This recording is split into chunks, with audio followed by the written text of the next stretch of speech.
అందరికీ మరణాత మరణాత మహిమస్వరం కార్యక్రమం వీక్షిస్తున్న దేవుని పిల్లలైన మీ అందరికీ ప్రభు నామములో శుభములు కలుగును గాక. ప్రతిరోజు ఇదే సమయమునకు ఈ కార్యక్రమం వీక్షించి దైవాశీర్వాదములు పొందండి.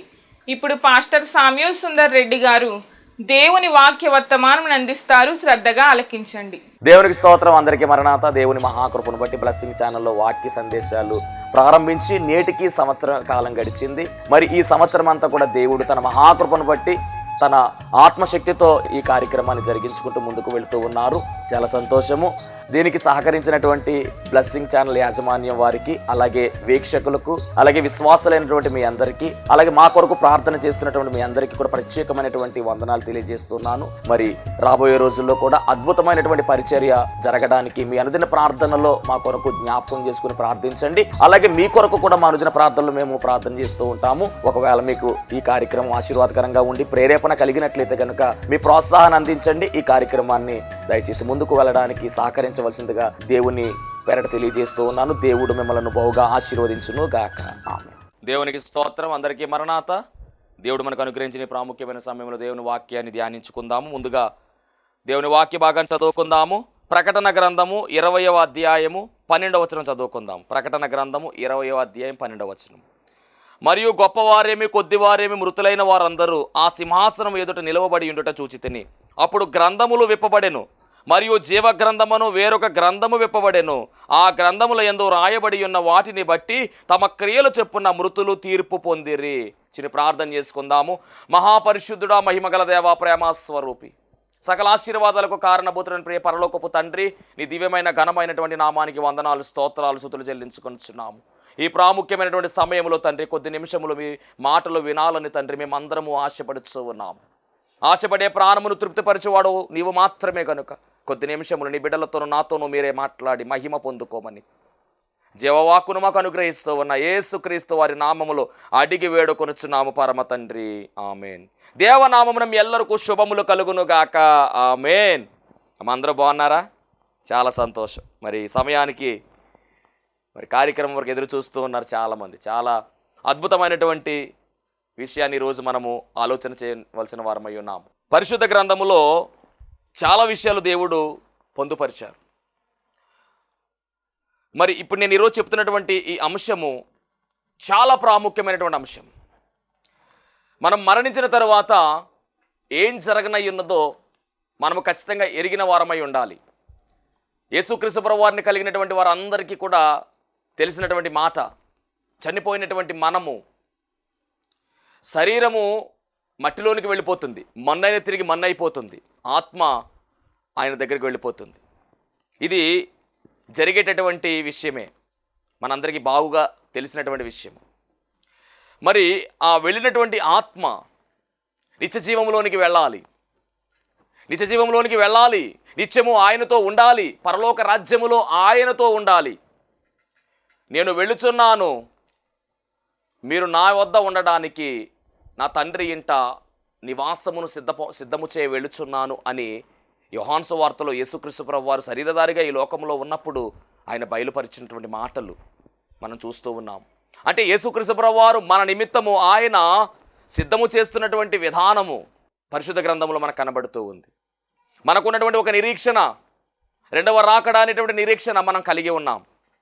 ఈ రెండవ రాకడ నిరీక్షణ ఎందుకు అంటే, ఎగిరి మేఘం ఎక్కడం అనే అనుభవము ఎందుకు అంటే, నిత్య జీవములో నిత్యము ఆయనతో మనం ఉండాలి, నిత్య జీవనములో మనం ఉండాలి, నిత్య జీవిగా మనము జీవించాలి. అక్కడ అంటే ఏం జరగాలి, ఈ విషయాలు మనం ఆలోచన చేయాలి. ఈరోజు ఎవరికి అవకాశం ఉంటుంది అంటే, నిత్యము అక్కడ ఉండే అవకాశము, దేవదేవునితో మనము అక్కడ ఉండాలి అంటే, నిత్యము ఆయన స్తుతించే అనుభవము లోనికి మనం వెళ్ళాలి అంటే, పరలోక రాజ్యములో మనం ఉండాలి అంటే ఏం జరగాలో ఒకసారి ఈరోజు మనం ఆలోచన చేద్దాం. ప్రకటన గ్రంథము 20వ అధ్యాయం 12వ వచనం రాయబడినటువంటి మాట, మరియు గొప్పవారేమి కొద్దివారే మృతులైన వారందరూ ఆ సింహాసనం ఎదుట నిలవబడి ఉండుట చూచితిని. గొప్పవారు అలాగే కొద్దివారు, గమనించాలి, మృతులైన వారందరూ కూడా సింహాసనము దగ్గర నిలవబడి ఉన్నారట. అప్పుడు గ్రంథములు విప్పబడెను. జడ్జిమెంట్ ఇస్తూ ఉన్నారు. తీర్పు సమయంలో జరుగుతున్నటువంటి విషయము. గ్రంథములు విప్పబడెను, మరియు జీవ గ్రంథమును వేరొక గ్రంథములు విప్పబడెను. ఆయన దగ్గర గ్రంథాలు ఉన్నాయి. గమనించండి, దేవుని దగ్గర సముఖములో గ్రంథములు రాయబడ్డాయి. జీవ గ్రంథం అనేటువంటి ఒక గ్రంథము, ప్రాముఖ్యమైనటువంటి గ్రంథం ఇది. జీవ గ్రంథము అనగా జీవించి ఉన్నటువంటి గ్రంథము, జీవముతో ఉన్నటువంటి గ్రంథము, గొర్రెపిల్ల జీవ గ్రంథము అని పేరుగాంచినటువంటి గ్రంథము ఈ గ్రంథము. ఆయన సముఖంలో చాలా గ్రంథాలు ఉన్నాయి. కానీ గమనించవలసిన మాట ఏమిటంటే జీవ గ్రంథము చాలా ప్రాముఖ్యమైనటువంటి గ్రంథము. ఎందుకు అంటే కనుక జీవ గ్రంథములో పేరు ఉండాలి.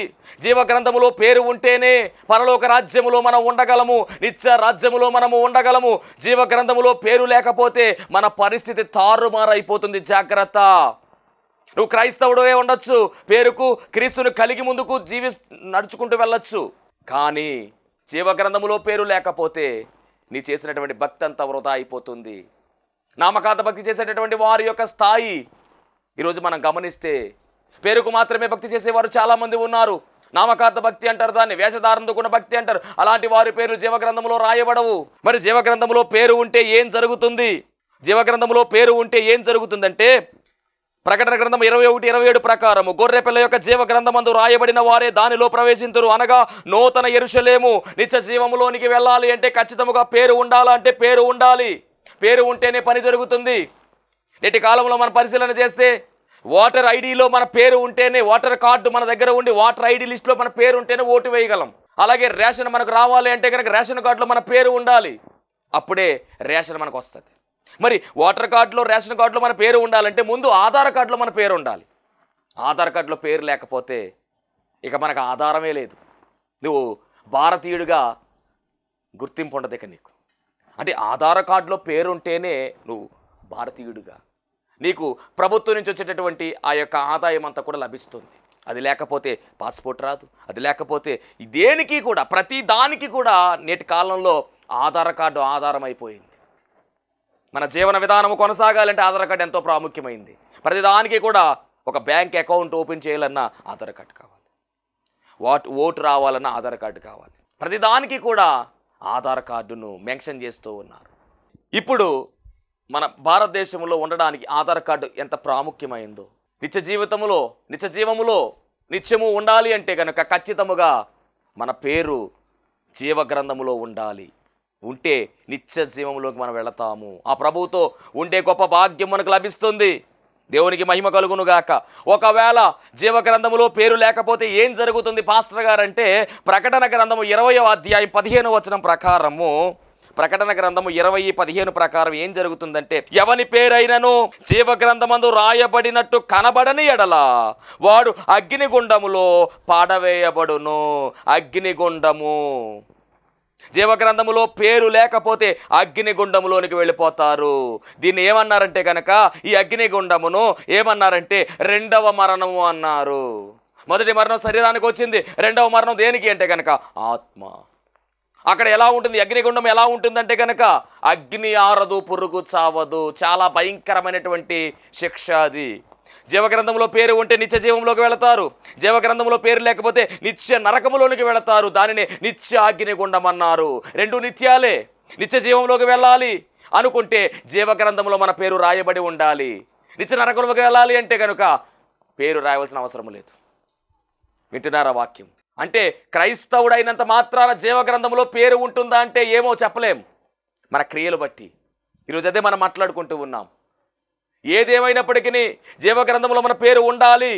ఉంటేనే ఏదైనా మనం సాధించగలము. లేకపోతే మన భక్తి జీవితం అంతా కూడా ఏమవుతుందంటే వృధా అయిపోతుంది. జాగ్రత్త. ప్రభు నమ్మేసుకున్నాంలే పర్వాలేదులే, ప్రభు నమ్మేసుకున్నాం పర్వాలేదులే, మందిరానికి వెళ్ళిపోతున్నాం పర్వాలేదులే, వాక్యం చదివేస్తున్నాం పర్వాలేదు అంటే కుదరదు. ముందు జీవగ్రంథంలో పేరు ఉందా లేదా? లేకపోతే పర్వాలేదు అయిపోతుంది. దేవుని మహిమ కలుగును గాక. ఎందుకంటే రెండే ఆప్షన్లు ఉన్నాయి. పేరుంటే నిత్య జీవంలోకి వెళ్ళిపోతాం. జీవగ్రంథంలో పేరుంటే నిత్య జీవంలోకి వెళ్ళిపోతాం, ప్రభువుతో తరతరాలు ఉంటాం. లేదనుకుంటే నిత్య నరకంలోకి వెళ్ళిపోతే నిత్యాగ్నిగుండంలో సాతాను వశంలో ఉంటాం. కాబట్టి ఎంత భక్తి చేసి భాగ్యాన్ని, గొప్ప భాగ్యము, ఏ భాగ్యము అంటే నిత్య జీవములో ఉండే భాగ్యాన్ని మనం కోల్పోతామంటే చాలా భయంకరమైనటువంటి విషయం ఇది. మరి ఆ భాగ్యాన్ని మనం పొందుకోవాలంటే జీవగ్రంథంలో మన పేరు ఉండి తీరాలి. మరి జీవగ్రంథంలో మన పేరు ఉండాలంటే నేను మీకు ఒక 5 పనులు చెబుతాను. ఈ 5 మన జీవితంలో ఉంటే ఖచ్చితంగా మన పేరు జీవగ్రంథంలో ఉంటుంది.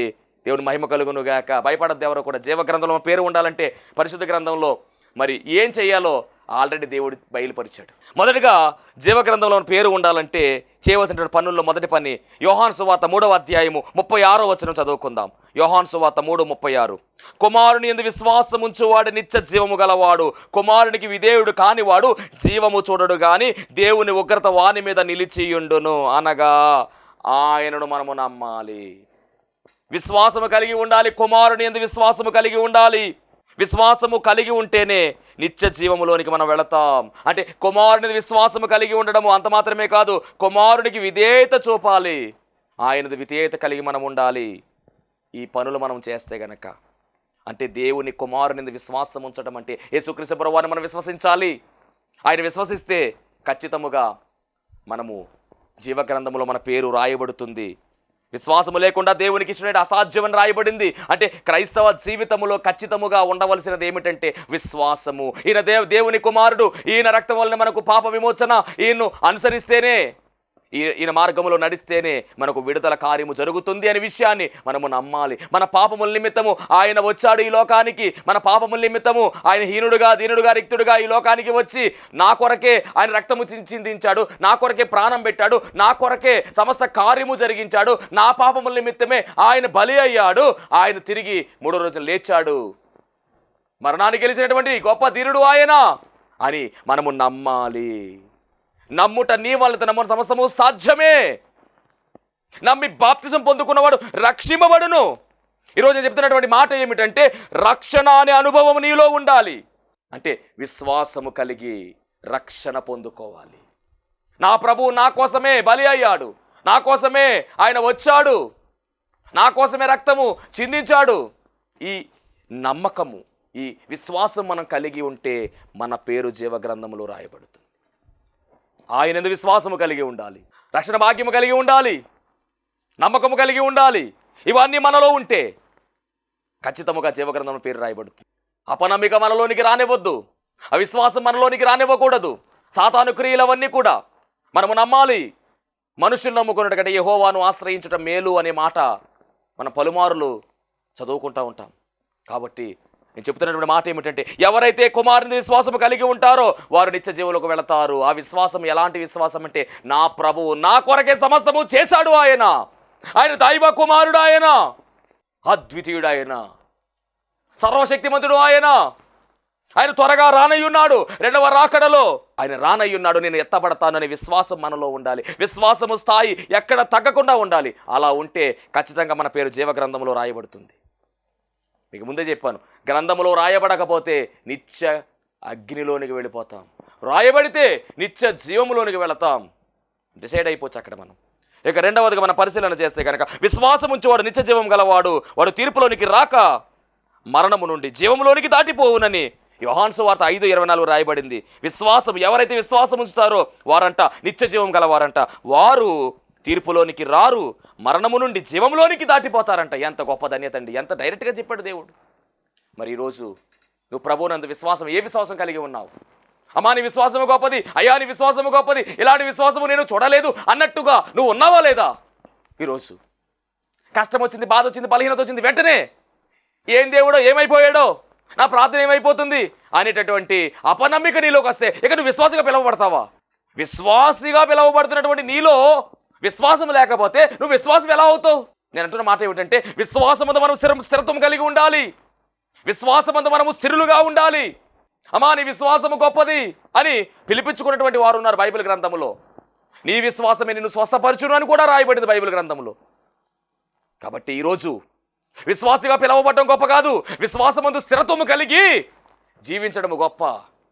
నీ విశ్వాసాన్ని కాపాడుకోవాలి. పౌలు గారు అంటారు కదా, నా పరుగు కడముట్టించి తిని విశ్వాసమును కాపాడుకుంటుని. అంటే మనం కాపాడుకోవాల్సింది విశ్వాసము. ప్రభువునందు మనం విశ్వాసము కలిగి కాపాడుకుంటూ ముందుకు వెళ్ళాలి. అలా ఉంటే నీ పేరు జీవగ్రంథంలో ఉంటుంది. ఇక రెండవదిగా మనం పరిశీలన చేస్తే ఆయనను గణపరిచే వారంగా మనం ఉండాలి. అంటే ఒప్పుకోవాలి. మత్తయి సువార్త 10:32 రాయబడినటువంటి మాట 10:32, మనుషుల ఎదుట నన్ను ఒప్పుకొని వాడెవడో పరలోకమందున నా తండ్రి ఎదుట నేను వానిని ఒప్పుకొందును. అంటే ఈ లక్షణం కూడా మనలో ఉండాలి, ఒప్పుకునే లక్షణం. ఒప్పుకోవాలంటే ప్రభువును మనం ఒప్పుకోవాలి. చాలామంది యేసుక్రీస్తు ప్రభువు నమ్ముకుంటారు కానీ ఒప్పుకోవడానికి వెనక్కి వెళ్ళిపోతూ ఉంటారు. అలాంటి పని మనం చేయకూడదు.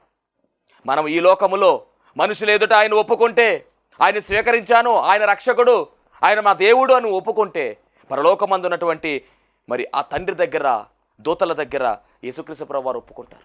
మరి ఒప్పుకోకపోతే ఇక నీ పేరు జీవగ్రంథంలో ఉంటుందా మరి? కాబట్టి ప్రభువును మనం ఒప్పుకోను, మొదటగా విశ్వసించాలి. రెండవది ఆయన మనము ఒప్పుకునే వారముగా ఉండాలి. ఇక మూడవదిగా మనం పరిశీలన చేస్తే మత్తయి సువార్త 19వ అధ్యాయం 16 నుంచి 19 వరకు మనం చూస్తే కనుక ఒక సంఘటన ఇక్కడ మనకు కనబడుతూ ఉంది. ఒక ధర్మశాస్త్ర బోధకుడు వచ్చి అడుగుతూ ఉన్నాడు, నిత్య జీవం కావాలని నేను ఏం చేయాలని అడుగుతున్నటువంటి సందర్భం మనందరికీ బాగా తెలుసు. ఆజ్ఞలు పాటించమని యేసుక్రీస్తు ప్రభువు వారు చెప్తే నేను అన్ని ఆజ్ఞలు పాటిస్తున్నాను అంటాడు.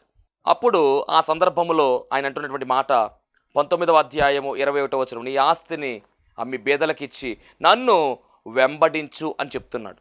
మత్తయి సువార్త 19వ అధ్యాయం చదువుదాం. మత్తయి సువార్త 19వ అధ్యాయం 21వ వచనంలో రాయబడినటువంటి మాట, అందుకు యేసు, నీవు పరిపూర్ణుడొకటకు కోరిన ఎడల పోయి నీ ఆస్తిని బేదలకి ఇమ్ము, అప్పుడు పరలోకమందు నీకు ధనము కలుగును, నీవు వచ్చి నన్ను వెంబడించుమని అతనితో చెప్పాను. అంటే నిత్య జీవము కావాలంటే నీవు జీవములో ప్రవేశింపగోరిన ఎడల ఆజ్ఞలు గైకొనమని చెప్తాడు. నేను అన్ని ఆజ్ఞలు గైకొంటున్నానంటే సరే, నీకు ఒకటి కొదువుగా ఉంది, అదేమిటంటే నీ ఆస్తి బేదలకు ఇచ్చేసి నన్ను వెంబడించు అని చెప్తున్నాడు. అంటే ఆయన ఆజ్ఞలను పాటించి ఆయన వెంబడిస్తే మన పేరు జీవగ్రంథంలో రాయబడుతుంది. ఒకటి, ఆయనది విశ్వాసం ఉంచాలి. రెండవది ఆయనను ఒప్పుకోవాలి. మూడవది పరిశీలన చేస్తే కనుక ఆయన ఆజ్ఞలను పాటించే వారముగా మనం ఉండాలి. నిన్ను వలని పొరుగు వారిని ప్రేమించమని, నీ దేవుడైన యెహోవాను పూర్ణ హృదయంతో, పూర్ణ ఆత్మతో, పూర్ణ శక్తితో, పూర్ణ బలముతో ప్రేమించుమని రాయబడినటువంటి మొదటి ఆజ్ఞ. రెండవది, నిన్ను వలని పొరుగు వారిని ప్రేమించమని రెండవ ఆజ్ఞ. వీటి మనం పాటించాలి. ప్రభువును మనము కలిగి ఆయన వెంబడించే వారముగా మనం ఉండాలని దేవుని వాక్యం సెలవిస్తూ ఉంది. అలా చేస్తే మన పేరు ఖచ్చితంగా జీవగ్రంథములో రాయబడుతుంది. ఇక నాలుగవదిగా మనం పరిశీలన చేస్తే కనుక మన పేరు జీవగ్రంథములో ఉండాలి అంటే కనుక ఇది చాలా ప్రాముఖ్యమైనటువంటి మాట అండి. లూకాసు వార్త 10వ అధ్యాయము 20వ వచనంలో రాయబడినటువంటి మాట, ఆయనను దయ్యములు మీకు లోబడుచున్నవని సంతోషింపగా మీ పేరులు పరలోకమందు రాయబడి ఉన్నవని సంతోషించడని వారితో చెప్పాను. యేసుక్రీస్తు ప్రభువు వారు ఏర్పాటు చేసుకున్నటువంటి శిష్యులు, ఆయన 12 మంది శిష్యులను ఏర్పాటు చేసుకున్నాడు. వారిని అపోస్తులుగా ఆయన పిలవడం జరిగింది. మరి ఈ అపోస్తులు ఇద్దరిద్దరుగా వెళ్ళి దేవుని పరిచర్య చేసినటువంటి చరిత్ర యేసుక్రీస్తు ప్రభువు వారు ఉన్నటువంటి కాలంలో జరిగింది. వీరు వెళ్ళి రిపోర్ట్ చెప్తూ ఉన్నారు, అయ్యా మేము ప్రార్థన చేస్తూ ఉన్నప్పుడు మా పేరిట, మరి నీ పేరిట ప్రార్థన చేస్తూ ఉన్నప్పుడు మరి ఘనమైన కార్యాలు జరిగాయ్యా అని చెప్పి రిపోర్ట్ చెప్తూ ఉన్నాడు. చూద్దాం ఒకసారి. అలాగే 70 మంది శిష్యులు కూడా మరి ఆయన దగ్గరికి వచ్చి రిపోర్ట్ చెప్తూ ఉన్నారు. ఆ 70 మంది శిష్యులు సంతోషముతో తిరిగి వచ్చి, ప్రభువా దయ్యములు కూడా నీ నామమున వలన మాకు లోబడుచున్నవని చెప్పగా, ఆయన సాతాను మెరుపు వలె ఆకాశము నుండి పడుట చూచి తిని, ఇదిగో పాములను తేళ్లను తురక్కుటకును శత్రువు బలవంతుల మీద మీకు అధికారం అనుగ్రహించి ఉన్నాను, ఏది మీకు ఎంత మాత్రం హాని చేయదు. అయినను దయ్యములు మీకు లోబడుచున్నవని సంతోషింపక మీ పేర్లు జీవగ్రంథమందు రాయబడినవని మీరు ఆనందించండి. అంటే దీని అర్థం ఏమిటి? లోతుగా మనం పరిశీలన చేస్తే మనకు అర్థమవుతూ ఉన్నమాట. ప్రభు 10 మంది శిష్యులను ఏర్పాటు చేసుకున్న తర్వాత 70 మంది శిష్యులు కూడా ఏర్పాటయ్యారు. వీరందరూ సువార్త పనిలో వాడబడుతున్నారు. దయ్యాలు లోబడుతూ ఉన్నాయి, దయ్యాలు యేసునామం ఉపయోగిస్తూ ఉంటే పారిపోతూ ఉన్నాయి, కార్యాలు జరుగుతూ ఉన్నాయి, స్వస్థతలు జరుగుతూ ఉన్నాయి. ఇవన్నీ చెప్తూ ఉంటే ప్రభు అంటున్నారు కదా, ఇవన్నీ కాదు కానీ మీ పేరు జీవగ్రంథమందు రాయబడింది, మీ పేరు పరలోకమందు రాయబడింది. ఇది దీనికి సంతోషించమంటాం. అంటే దాని అర్థం ఏంటంటే సువార్త చేసేటటువంటి వారి పేరు జీవగ్రంథంలో రాయబడుతుంది. ఇది చాలా డైరెక్ట్గా దేవుడిచ్చే స్టేట్మెంట్ ఇది. ఈరోజు సువార్త పనిలో మనం ఉంటే మన పేరు ఖచ్చితంగా జీవగ్రంథంలో రాయబడుతుంది. ఆత్మల భారం మనం కలిగి జీవిస్తే, ఆయన సువార్త మనం ప్రకటిస్తూ అనేక మందిని ఆయన తట్టు తిప్పగలుగుతూ ఉంటే కనుక ఖచ్చితంగా మన పేరు ఎక్కడ ఉంటుందంటే జీవగ్రంథములో రాయబడి ఉంటుంది. ఎంత గొప్ప ధన్యత! ఇలాంటి అనుభవం మనం కలిగి ఉండాలి. జీవగ్రంథంలో మన పేరు రాయబడాలి అంటే కనుక దేవుని సువార్త మనము చేయవలసిన వారమై ఉన్నాము. ఇక 5వదిగా మనం పరిశీలన చేస్తే ఇది మరింత అద్భుతమైనటువంటి పని అండి. ఇది అయ్యో నేను సువార్త పరిచర్య చేయలేనే, నాకు చదువు లేదే, నా వల్ల కాదే, మరి సువార్త చేయకపోతే నా పేరు జీవగ్రంథంలో రాయబడదే అని అనుకునే వారికి దేవుడిస్తున్న గొప్ప అవకాశం ఏమిటంటే ఫిలిప్పీ పత్రిక, పౌలు గారు రాస్తున్న ఫిలిప్పీ పత్రిక 4వ అధ్యాయం 3వ వచనం చదువుదాం. ప్రభువునందు ఏక మనసు గలవారయ్యుండుడని సంటుకే బతిమాలు కొనుచున్నాను. అవును, నిజమైన సహకారి ఆ స్త్రీలు కెమెంతుతోనూ నా ఇతర సహకారులతోనూ సువార్త పనిలో నాతో కూడా ప్రయాసపడినారు గనుక వారికి సహాయము చేయమని నిన్ను వేడుకొనుచున్నాను. మరి గమనించాలి, ఇక్కడ చెప్తున్నటువంటి వాక్య ప్రకారము జీవగ్రంథములో సహకారుల పేర్లు రాయబడతాయనే విషయాన్ని ఇక్కడ చాలా స్పష్టముగా మనకు దేవుడు బయలుపరుస్తూ ఉన్నాడు. మరొక పర్యాయము ఈ వచనాన్ని మీకు చూపిస్తాను. ఫిలిప్పీ పత్రిక 4వ అధ్యాయము 3వ వచనాన్ని మనం పరిశీలన చేసినట్లయితే కనుక సహకారుల పేర్లు జీవగ్రంథములో రాయబడునని అక్కడ చాలా స్పష్టముగా దేవుడు తెలియజేశాడు. ఆ సహకారుల పేర్లు జీవగ్రంథమందు రాయబడి ఉన్నవి. ఎంత గొప్ప ధన్యత! నిజమైనటువంటి సహకారి ఆ స్త్రీలు క్లెమెంతుతోనూ నా ఇతర సహకారులతోనూ సువార్త పనిలో నాతో కూడా ప్రయాసపడిన వారు నిజమైన సహకారి అని చెబుతూ అక్కడ ఉన్నటువంటి వారు ఆ పనిలో సువార్త పనిలో సహకారం చేశారు కనుక సహకారుల పేర్లు జీవగ్రంథములు, అంటే సువార్త ప్రకటించే వారి పేర్లు జీవగ్రంథంలో రాయబడుతున్నాయి, సువార్తకు సహకరించే వారి పేర్లు కూడా జీవగ్రంథంలో రాయబడుతున్నాయి. అంటే గమనించవలసిన మాట ఏమిటంటే ఎవరైతే దేవుని పనిలో సహాయపడతారో దేవుని పనిలో వాడబడతారో వారి పేర్లు జీవగ్రంథమందు రాయబడతాయి. మరి ఈరోజు నీ పాత్ర ఎలాగుంది? మందిరమునికి వెళుతున్నావు, వస్తున్నావు అంతే. మందిరములో దేవుని పనిలో నువ్వు వాడబడుతున్నావా? వాడబడితే నీ పేరు ఖచ్చితంగా జీవగ్రంథములో రాయబడుతుంది. నీ సంఘములో, నీ మందిరములో దైవజనులు మరి సభలు పెట్టేటటువంటి సమయం మనం ఆలోచన చేస్తే ఆ సభల సమయంలో కూడా ఖచ్చితంగా మన వంతు బాధ్యత మనము నిర్వర్తించాలి, నెరవేర్చవలసిన వారమై ఉన్నాము. ఆ సభల కొరకు మనము ఏదో ఒక పని ఖచ్చితంగా చేయాలి, మన వంతు బాధ్యత మనము చేయాలి. ఈరోజు నిన్నే దేవుడు అడుగుతూ ఉన్నాడు, నువ్వు నీ యొక్క సంఘ కాపరికి ఏ విధంగా సహకరిస్తూ ఉన్నావు? నీ చేయూత అందిస్తూ ఉన్నావా? నీ సహకారం అందిస్తూ ఉన్నావా? నీ పని మరి అక్కడ మందిరంలో ఏ పని అయితే ఉందో ఆ పని చేయగలుగుతున్నావా? చేస్తున్నావా? చేయాలి ఖచ్చితంగా. పెద్ద సభ పెడుతూ ఉన్నారంటే మరి ఆ సభలో బోల్డ్ పనులు ఉంటాయి, చాలా మీటింగ్స్ పెడుతూ ఉన్నారంటే చాలా పనులు ఉంటాయి. ఆ పనులు ఒక పరంగా ఆర్థిక పరంగా సహాయం చేయాలి, చేయూత అందించాలి. లేదనుకుంటే కనుక గమనించాలి, మన కష్టాన్ని కూడా అక్కడ మనం పంచవలసిన వారమై ఉన్నాము. దైవజనుడికి సపోర్ట్గా మనం నిలబడాలి, ప్రతి పని కూడా మనం చేయాలి. సువార్త సభ బలముగా జరగాలంటే అనేక మంది పని చేస్తారు అక్కడ. ఆ పనిలో నీ పేరుందా? మరి ఆ పనిలో నీ వంతు బాధ్యతను చేస్తున్నావా? భోజనాలు వడ్డించడం కావచ్చు, లేదా వచ్చినటువంటి వారిని మరి కూర్చోబెట్టడం కావచ్చు. సువార్త మరి ఆ పరిచర్యలో ఆ సభలు బాగా జరగాలి అంటే కనుక మందిరములో ఉన్నటువంటి నీవు కూడా ఖచ్చితంగా సహకరించాలి. ప్రతి పని కూడా నువ్వు చేయాలి. అలా చేయడం దాన్నే సహకారం అన్నారు. సువార్తలో సహకరించడం, దేవుని సువార్తలో సహకారము, ఆ సహకారుల పేర్లు జీవగ్రంథములో రాయబడును అని కాబట్టి ఈరోజు మరి ఈ అనుభవాలు నీలో ఉన్నాయా అని ప్రభు అడుగుతూ ఉన్నాడు. జీవగ్రంథములో పేరు రాయబడకపోతే నిత్య జీవములోనికి వెళ్ళలేము అని ఇక్కడ క్లారిటీగా మనకు కనబడుతూ ఉంది. మొట్టమొదటిగా దేవుని విశ్వాసము కలిగి మనం ముందుకు వెళ్ళాలి. అలా వెళితే కనుక మన పేరు జీవగ్రంథములో రాయబడుతుంది. ప్రభువును కలిగి అనగా ఆయన రక్తములో కడగబడి ఆయన చేసిన కార్యమంతా నా కొరకే అని విశ్వసిస్తే కనుక ఈ పేరు రాయబడుతుంది. రెండవదిగా మనం పరిశీలన చేస్తే కనుక రెండవ విషయాన్ని మరి ఆయన నామాన్ని మనం ఒప్పుకోవాలి. అలా ఒప్పుకున్నటువంటి వారి పేరు కూడా జీవగ్రంథములో రాయబడుతుంది. మూడవదిగా ఆయన ఆజ్ఞలను పాటించాలి. ఆయన ఆజ్ఞలు పాటించడం మాత్రమే కాదు, ఆయన వెంబడించాలి. అలా చేస్తే మన పేరు రాయబడుతుంది. నాలుగవదిగా సువార్త చేయడం ద్వారా కూడా మన పేరు రాయబడుతుంది. ఐదవదిగా సువార్త పనిలో సహకరించడం ద్వారా కూడా మన పేరు రాయబడుతుంది. మరి రాయబడినటువంటి పేరు అలాగే ఉంచుతాడా, లేకపోతే ఎప్పుడైనా పొరపాటు చేస్తే తీసేస్తాడంటే కనుక మరి పొరపాటు చేస్తే ఖచ్చితంగా తీసేస్తాడు. కాబట్టి చాలా జాగ్రత్తగా ఉండాలి. ఇది ఎక్కడ కనబడుతూ ఉందంటే కనుక నిర్గమకాండం 32వ అధ్యాయంలో 32-33 వచనాల్లో ఈ మాట మనం చూస్తాం. మోషే గారు ఆయన అంటున్నటువంటి మాట, అందుకు యెహోవా, ఎవడు నా ఎదుట పాపము చేసానో వాని నా గ్రంథములో నుండి తుడిచివేయుదును. దేవుడే చెప్తూ ఉన్నాడు. పాపము అంటే ఒకసారి పేరు రాయబడిన తర్వాత పాపం చేస్తే ఖచ్చితంగా తుడిచేస్తారు. కాబట్టి పాపము అనేది మనలోకి రాకుండా మనము జాగ్రత్తగా ముందుకు సాగాలి. ఇక పాపానికి మనం చోటు ఇవ్వకూడదు. కడగబడినటువంటి మనము చాలా జాగ్రత్తగా మనం ఉండాలి. ఒకసారి రాయబడినటువంటి పేరు తీసివేయడానికి వీలు లేదు. అలా తీసివేయకుండా ఉండాలంటే పాపం మన దగ్గర రానివ్వకుండా మనం చూసుకోవాలి. దేవుని మహిమ కలుగును గాక. ఇంకో మాట చెప్పాలంటే కనుక జయించినటువంటి వారి పేరులు జీవగ్రంథమందు రాయబడునని దేవుని వాక్యము సెలవిస్తూ ఉంది.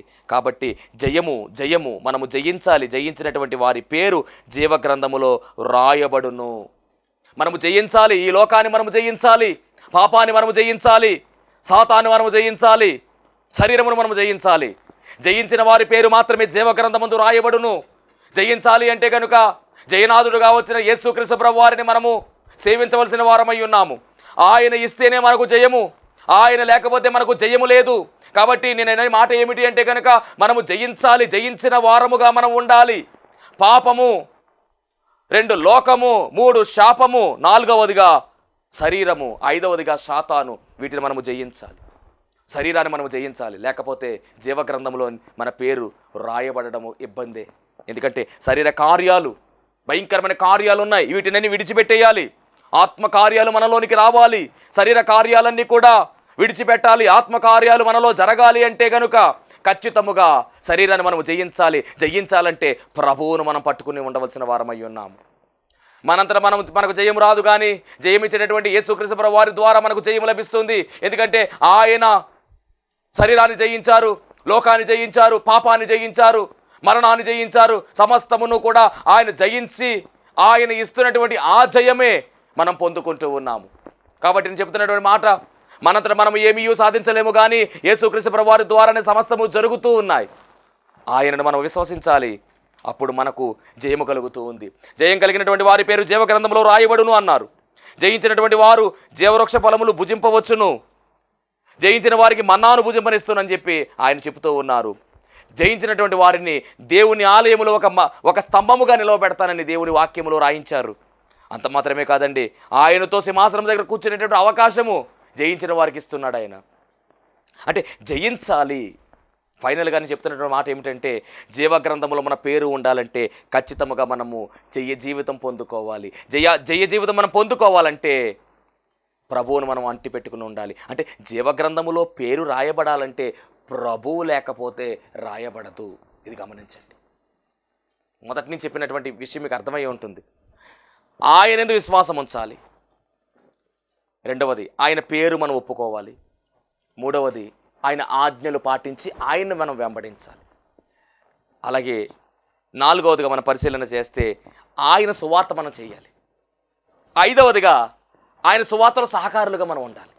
ఈ 5 చేయడం మాత్రమే కాకుండా జయించే వారంగా మనం ఉండాలి. జయించే వారముగా మనం ఉండాలి. పాపాన్ని జయించాలి, శరీరాన్ని జయించాలి, లోకాన్ని జయించాలి, సాతాన్ని జయించాలి. ఇవన్నీ కూడా జయించాలంటే యేసయ్యను మనము ధరించి ఉండాలి. యేసయ్యను ఎవరైతే ధరించుకుని ఉంటారో ఖచ్చితముగా జయ జీవితం వారు పొందుకుని ఉంటారు. జయ జీవితాన్ని పొందుకున్న వారి పేర్లు జీవగ్రంథములో ఖచ్చితముగా రాయబడి ఉంటాయి. ఎవరి పేరైతే జీవగ్రంథంలో రాయబడి ఉంటుందో వారు మాత్రమే నిత్య జీవంలోనికి వెళతారు.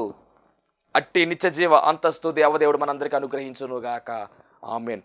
మహాపరిశుద్ధుడ, మహిమగల దేవ, ప్రేమ స్వరూపి, దయగల యేసుక్రీస్తు ప్రభువా నీ ఘనమైన నామానికి వందనాలు, స్తోత్రాలు తండ్రి. ఇదిగో ఈ ప్రాముఖ్యమైన సమయంలో తండ్రి నీ వాక్యము ద్వారా నీ బిడ్డలతో మాట్లాడి ఉన్నారు. విత్తబడినటువంటి ప్రతి మాట కూడా తండ్రి ఫలించడానికి సహాయము దయచేయమని, నిత్య జీవంలోనికి వెళ్ళేటటువంటి ధన్యతా భాగ్యం ప్రతి ఒక్కరికి అనుగ్రహించి జీవగ్రంథములో మా పేర్లు రాయబడ్డానికి సహాయము దయచేయమని, అట్టి వరసలోనికి మమ్మల్ని నడిపించుమని త్వరగా పెండ్లి కుమారుడుగా రానయ్యున్న యేసుక్రీస్తు వారి నామములో అడిగి వేడుకొనుచున్నాము పరమ తండ్రి. ఆమెన్. అందరికీ మరణాత.